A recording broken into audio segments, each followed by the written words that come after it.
and welcome back to another EWG YouTube channel video. This week we are reviewing Game Week 28. Apologies for last week not having a video. There was a quick turnaround, only a day between the game weeks, and I didn't have time to record a video, but nonetheless, we are back. And the first team that I'm going to talk about is Newcastle, who in that time have got back-to-back 2-1 victories against the likes of Wolves and Nottingham Forest. Now, it's not amazing results, but what we need to look at is this new front line of Isak, Murphy, and Alan St-Maximin. And that's really changed the fortunes for them.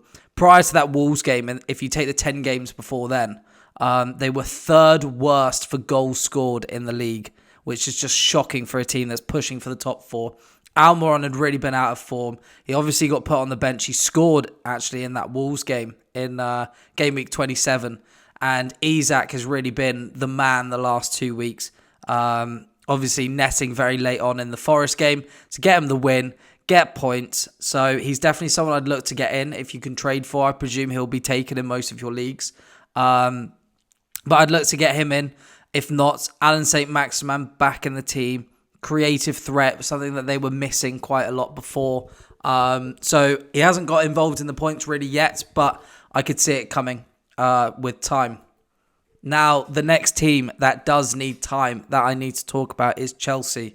They obviously just got a 2-2 draw at home against Everton, which, I mean, from a Chelsea, obviously we've got Chelsea fans on the podcast, so I know they are not happy with that at all. But really seeing the game, you can see that Potter's slowly getting there. He still just needs time to work out his starting 11, work out, what players to bring off the bench and what situations, etc.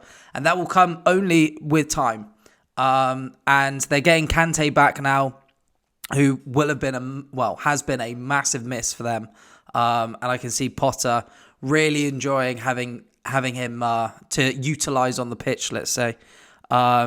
But yeah, I wouldn't be too worried about the Chelsea players. If anything, with a 2-2 dip against Everton, I think you may be able to even trade for a couple of them. I'd still be a little bit worried defensively about them, but especially that attacking front line, the likes of Kai Havertz has been phenomenal for them, and recently with Potter involved as well. So definitely look to get them in, and don't panic, Chelsea fans. Pains for me to say it, but I think you're on to good things in the future. Now, the next thing is Leeds. Leeds, the local team of where I am right now. This man, Javi Gracia, I've not done. Sorry, apologies, Javi. I've not got the best photo of you. But they've been doing bits, actually, since he's come in. They've climbed the table up to 14th now.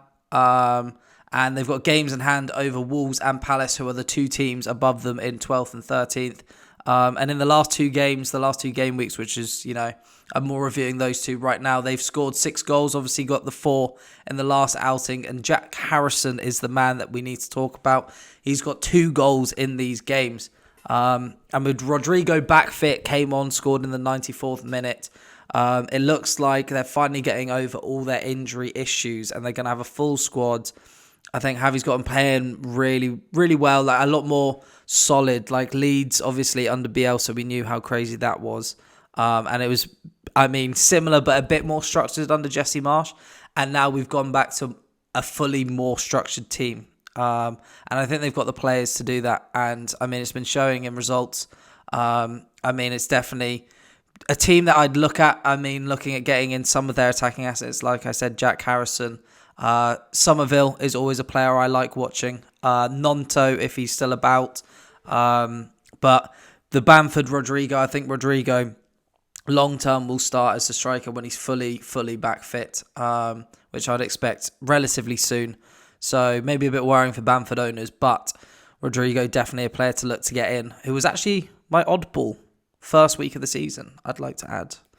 And finally, the last team I want to talk about is Aston Villa, getting a 3-0 win over the weekend. They're now unbeaten in 4 games. And they've got some just something to note. I know I'm meant to be reviewing, but a little bit of a preview. They've got unbelievable games coming up. They've got Chelsea. I mean, we've just discussed Chelsea will be getting better, but I mean, it's still a process. I wouldn't be jumping, away from Villa players being like, oh no, Chelsea are going to be good or whatever. I think you still have a chance with them. And then after that, they've got Leicester and Forest, which I think are great games. Players to get in from Villa. I mean, Jacob Ramsey scored this weekend. I've been talking about Emi Buendia for a while.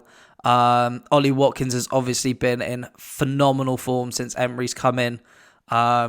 Even defence, getting Matty Cash, getting Alex Moreno, both of them in this picture right now. I know Tyrone Mings also has been playing very well under him and got in on the points as well this weekend, just gone. So, I mean, it's all looking good for them. And hopefully it's all looking good for you. So if you've enjoyed this video, please give it a like. Give it a comment with any feedback or anything you'd like to see or any questions. Subscribe if you want to see more in the future. And as always, guys, win your game weeks.